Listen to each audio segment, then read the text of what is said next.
Hello, my spooky darlings, and welcome to Streams and Screams, the online show thing in which I watch something that is currently streaming online that I liked, and I tell you about it. I said something because I'm not discussing a film, I am discussing a series. So this has just dropped on Shudder, just recently. They have new episodes releasing every Friday, and I don't know how many are going to be coming out in total, but so far they've been excellent. I am talking today about The Creep Tapes by Mark Duplass and Patrick Brice. So Creep, fantastic little film that came out in 2014. So this is 10 years later, we are revisiting this character. But in Creep, as well as Creep 2, as well as the Creep Tapes, it follows I think he's an unnamed character. Many different names he goes by over the course of everything. Played by Mark Duplass, who hires a filmmaker to come out to his house, remote house, and film a little project that he's working on.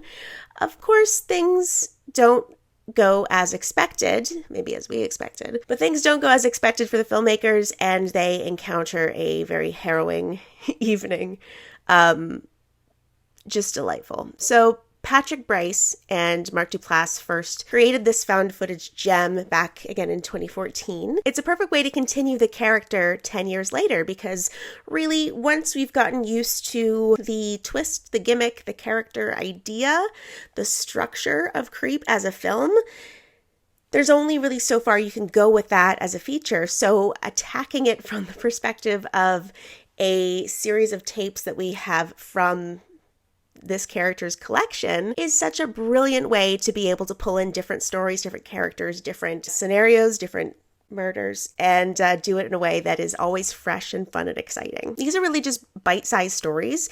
Each episode, I think, is about 20 to 30 minutes or so, and a cool little feature about them is so far, again, I've only seen 3 episodes as of yet, as of the time of this recording, but each of the victims of this character, actually a filmmaker in their own right. They are actors as well as filmmakers. So it's really cool to kind of bring that element to this. When you think about it, they're kind of playing themselves in a way, which is a clever way to do it. I absolutely love the films, Creep and Creep 2. So when I saw this was coming to Shudder as a series, I was absolutely delighted, so excited, and so far it's not been a disappointment. I think that this really kind of gives Mark Duplass the opportunity to play with this character. It's kind of a game for his character in each of these scenarios. For the creep, as we'll maybe call him in each of these scenarios, he's given the opportunity to really run with it, to roll with it, to play along. So for you non-theater nerds out there, there's a concept of a clown in theater, not the traditional horror clown you may be thinking of. However, it's sort of an opportunity for an actor to put on a different persona, to kind of play in this idea that you just follow every impulse, every thought, every kind of concept, every idea that comes to your head, you just kind of run with it. And that, I think, is kind of reflected in what Duplass is doing here, because he seems to be having an absolute blast of a time, which makes us as the audience have such a great time right along with him. I don't remember if we ever really get a name for this character, because he really kind of goes through several different identities each time he is presented to us, which is wonderful because it keeps it very fresh. It keeps it very fun. One spectacular little detail that I find just thoughtful: in each episode, this creep character has different facial hair. Now that seems like a very innocuous detail. However, I feel like it's a great way to show the passage of time.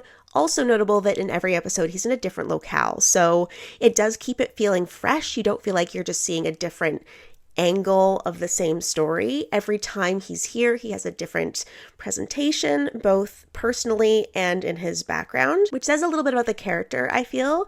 He has a wonderful flair for the dramatic, and this really plays into that. So I think it's a great little note. Now, Duplass is really charismatic despite being a little psychotic in this as well. He's kind of the everyman, but as a needy psychopath, if that makes sense. He's very likable, he's very approachable, but there's something slightly off about him. And I think the wonderful element of the Creep series is that it really plays around with that idea of how far are you willing to go to avoid being rude before you actually kind of listen to your instincts that tell you to get the hell out of there.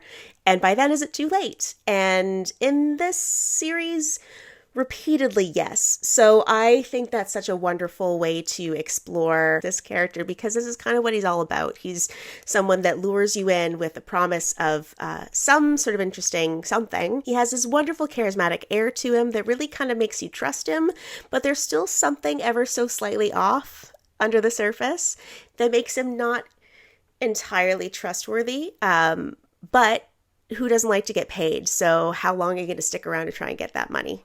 That's the ultimate question. It's also really clever in that it's uncomfortable, but just awkward enough to be really funny. I think that the comedic chops of Mark Duplass really kind of come out in this, as well as his improvisational abilities, as well as like this kind of vibe that the whole show and the whole character, the whole series has. It's got this weird kind of like mumblecore, found footage, social pressure horror element to it that really, really works. And I'm so excited to see more of it, because I thought it was an absolute delight. And again, as someone that really enjoyed the films, seeing this come back 10 years later was exciting. And I can't wait to watch more episodes as they are released every Friday on Shudder. So you can watch it there. I feel like this would pair really well if you want to do a double triple feature.